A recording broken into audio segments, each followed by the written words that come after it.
بسم الله الرحمن الرحيم. السلام عليكم ورحمة الله وبركاته. ازيكم عاملين ايه وايه الاخبار؟ يا رب تكونوا كلكم بخير وكل شيء تمام معاكم. اهلا وسهلا ومرحبا بيكم في يوم جديد وحلقة جديدة. حلقة النهاردة هنتكلم فيها عن حاجات كتير كنت عايز اتكلم عنها من زمان، بس ما جاتش الفرصة ولا كان عندي الوقت ان انا اتكلم عنها. فيلا بينا نتكلم، يلا بينا نقول، ويلا بينا نعيد، ويلا بينا نزيد.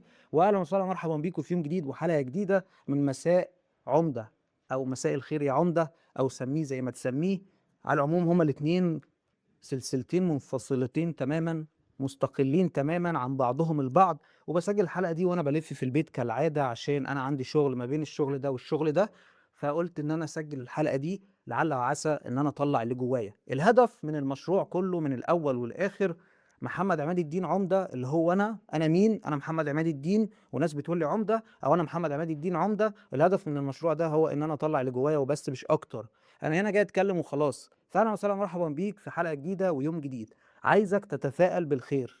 التفاؤل بالخير هي الحاجه الوحيده اللي هتخليك تنجح في حياتك، اللي هتخليك تعيش حياه مستقره امنه سويه سليمه عاديه طبيعيه صحيه دينيه.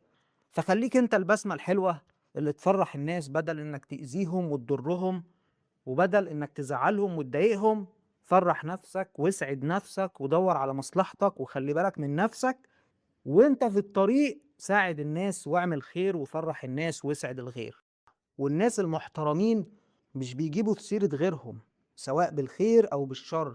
الناس المحترمين والجدعان والصح والناس اللي مية مية عمرهم ابدا ما بيشغلوا بالهم بغيرهم، سواء قالوا ايه او عملوا ايه او لبسوا ايه او نجحوا او تفوقوا او سافروا او ولدوا او اتجوزوا او طلقوا. مالكش دعوه بحد، ركز بس في مصلحتك، ركز في ورقتك، ركز في الورقه بتاعتك. انت الحياه دي عباره عن امتحان. لو شغلت نفسك بالناس وخليت الناس تنشغل بيك، كده كده الناس هتنشغل بيك، وكده كده الناس سايبه شغلها وسايبه مشاغلها وعماله تنشغل في شغل غيرها وعماله تنشغل في مشاغل غيرها.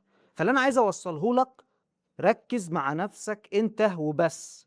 محدش هيشيل شيلتك غيرك، انت الوحيد اللي هتشيل شيلتك. الشيله تقيله، ايوه، ايوه طبعا الشيله تقيله، والليله طويله، والدنيا مش جميله، واحنا كلنا رايحين في 60 نيله.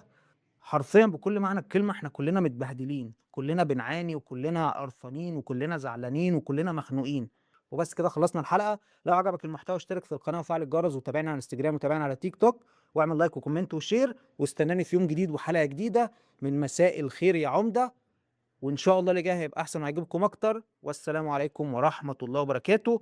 قبل ما انسى، احب اشكر كل الناس اللي بتشوفني، كل الناس المشتركه في القناه، كل الناس اللي مفعله الجرس، كل الناس اللي متابعانا على انستجرام، كل الناس اللي متابعانا على تيك توك، والناس المحترمه اللي بيبعتوا لي رسائل. بحبكم في الله. سلام.